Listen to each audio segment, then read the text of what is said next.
So in this video, we're going to do some more circle problems, but they're going to be a little bit more advanced than just either graphing from standard or general form or taking a graph and writing an equation.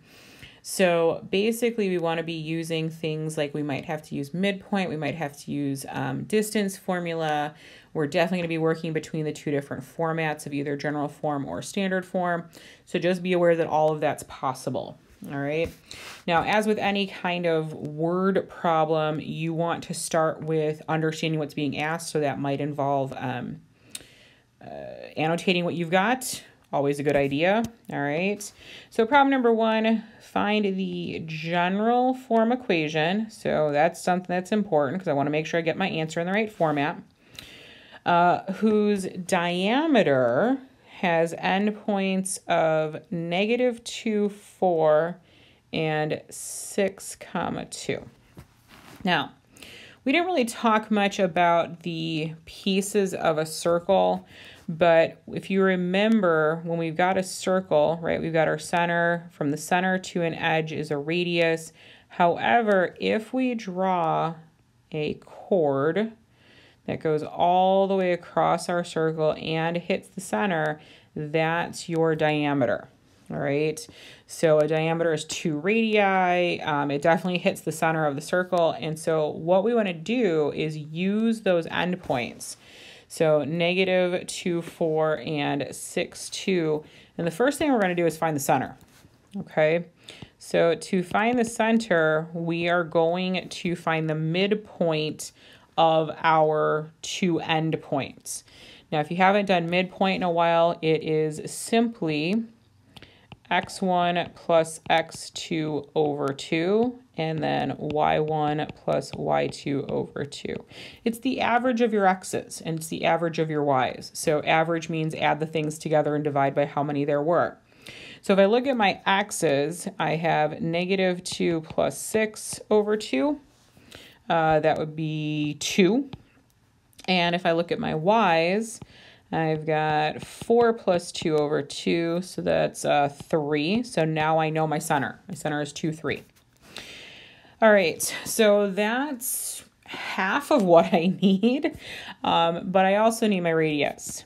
Now, you could do one of two things. You could find the distance between these 2 points, your diameter, and chop that distance in half. Or what I'm actually going to do is find the distance from my center to one of the 2 endpoints. It won't matter which one, because if we've done it right, the distance from the center to any point on the circle would be our radius. So let's go ahead and use, we're going to find the radius here, distance formula. If you haven't done it in a while, distance is equal to a big old square root here. So x minus x squared plus y minus y squared. Technically, it's x1 and x2 and y1 and y2. Order doesn't matter when you're doing these problems, because when you do it and you square it, it'll take care of any sign issues. So let's say we're going to use our center, 2, 3, and I'm going to be lazy and use the 0.62 simply because everything's positive then. So distance is equal to, I'm going to take one of my x's, it doesn't matter which one, minus the other one, so 6 minus 2 squared, plus, I'm going to do the same thing with the y's, so 2 minus 3 squared. So let's see, 6 minus 2 squared would be 16. Yeah, 16. Took me a second there to think about it. Plus 2 minus 3, -1 squared is +1. So my distance is equal to the square root of 17. Now, I'm going to go ahead and leave that as square root. I definitely don't want to try and get that into any decimal format here. All right. So now I have a center and I have a radius, and I'm going to use those in standard form. All right, remember standard form is x minus h squared plus y minus k squared is equal to r squared. And I'm going to substitute in my h and k for my center and my r, or in this case, my distance, for my radius. So it's going to be x minus 2 squared plus y minus 3 squared is equal to the square root of 17 squared. And what I want to do here is that's standard form, but unfortunately it's asked in this problem for general form. So I want to take this, multiply it all out and get it equal to 0. So I'm going to focus in on just the equation. So x minus 2 squared, I'm going to multiply that out. So x squared minus 4x plus 4. Y minus 3 squared, so that's going to be y squared minus 6y plus 9 is equal to, now, the right side is actually kind of nice because the square and the square root undo each other. So square and square root cancel, and all you're left with is 17. And what I want to do now is actually put it in that general form. So I'm going to start with x squared plus y squared. I'm going to do now my single x, so minus 4x minus 6y. I'm going to collect up all of the constants. So I've got 4 here plus 9. So that would be 13, and then I need to subtract 17 to move it to the left side. So 13 minus 17 is negative 4 equal to 0. And that, all of that is how you're going to get your general form of the equation with the particular diameter that we were given. All right. So that's problem number 1. Let's see what problem number 2 has for us. Okay. Again, I want to start with annotating if I need to. It always helps to kind of draw my attention to what's important. So let's see, we've got the point P0, 4 is the center of a circle, okay? Point A, negative 2, 6, is one endpoint of a diameter AB, and you are asked to find the coordinates of the other endpoint, point B. Okay, so there's actually a couple of ways to do this. Probably more than I think there might be. So one way is to actually use the midpoint formula kind of backwards. So in problem number 1, we used x1 plus x2 divided by 2 and y1 plus y2 divided by 2. We could use the same thing here. The difference is we actually know what our midpoint value is. We know that the center of the circle is supposed to be the midpoint between point A and point B. So what I would do for the x's is I would say, well, one of my x's that I know is negative 2. Plus, I don't know the other x, but when it got chopped in half, my midpoint was 0. So that was the negative 2 from point A. X is the value for point B. I don't know what that is. That's what we're trying to figure out. But I do know that the 0 from the center is what this midpoint is supposed to be equal to. All right. So if I were to solve this and I multiply by 2 and then I add 2, I'm going to get x is equal to positive 2. I can do the exact same thing using the y values this time. So I know from point A, one of my y values is 6, right? Plus, I don't know the y value from point B. That's what we're trying to find. When I chop it in half, though, I know that my center, my midpoint, is 4. So if I go ahead and multiply this out, multiply 4 by 2, I would get 8. 8 minus 6, I'm going to get y is equal to 2 as well. So 2 and 2. So I kind of like that method. The other way I can show you or talk to you about really quickly, I've had students prefer this in the past. It's really up to what you see. In theory, you could actually kind of draw this out. So 0, 4 is my center. Okay, so that's the point 0, 4. And I know the point negative 2, 6. So negative 2, 6. I'm going to zoom in on this so you guys see this part. So that's the information I know.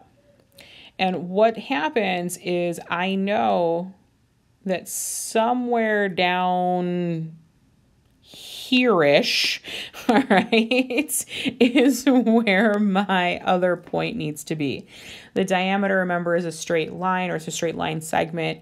And so one thing that you could do, and it just kind of depends on what your brain works with, is you could say, well, from 0 to -2 is 2 units on the x-axis, so I could mirror it on the other direction, the x-axis. And to get from 4 to 6, I could count up 2. So I would want to count down 2. So that would put me at that point of 2, 2. All right. So from the origin, right, I was 2 units to the right of the y-axis, and I was 2 units below 4. So that gave me the point 2, 2. Now you might look at that and say, nope, not going to happen. And that's totally fine. That's actually why I started with the midpoint formula first. I find that one to be a little bit easier to work with. All right.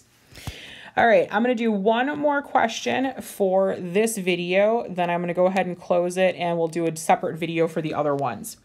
Problem number 3, find the center and the radius of the circle with that equation. And wow, is that equation that's just a lot. All right. So one of the first things to notice is that x squared and y squared both have a coefficient. They have the same coefficient, which means it's a circle still. All right. But what you want to do is eliminate that coefficient. In this case, we're going to divide every single thing by 5. All right. All of it. So every single piece is getting divided by 5. All right. So x squared minus 2x. I'm actually going to go ahead and, yeah, I'll wait for a second. So plus y squared minus, let's see, 6y plus 10 is equal to 9. So now is the point. It's in the standard form, or I'm sorry, this is general form that we're used to. We've got that x squared and y squared. So let's go ahead and complete the square. Okay. So I'm going to collect the x terms first. So x squared minus 2x space. I'm going to collect up the 2y terms, y squared, whoops, that's a minus sign, minus 6y space. And the plus 10, I'm going to go ahead and move it over to the right side. And when I do that, with 9 minus 10, I'll become -1. All right, completing the square for x gets me +1. Yeah, half of -2 is -1. -1 squared is +1. Completing the square for y gets me -3 squared is +9, so +9. So I just added 1. So I'm going to come over here and add 1. Okay, I added 9 on the left. I'm going to come over to the right side and add 9 there. All right, let's go ahead and actually factor these. So x minus 1 squared plus y minus 3 squared is equal to 9.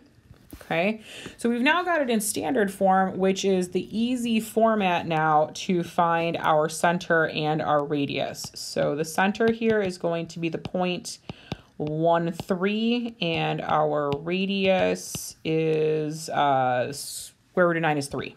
Okay. All right. So it's okay if they have coefficients in terms of the x squared and y squared.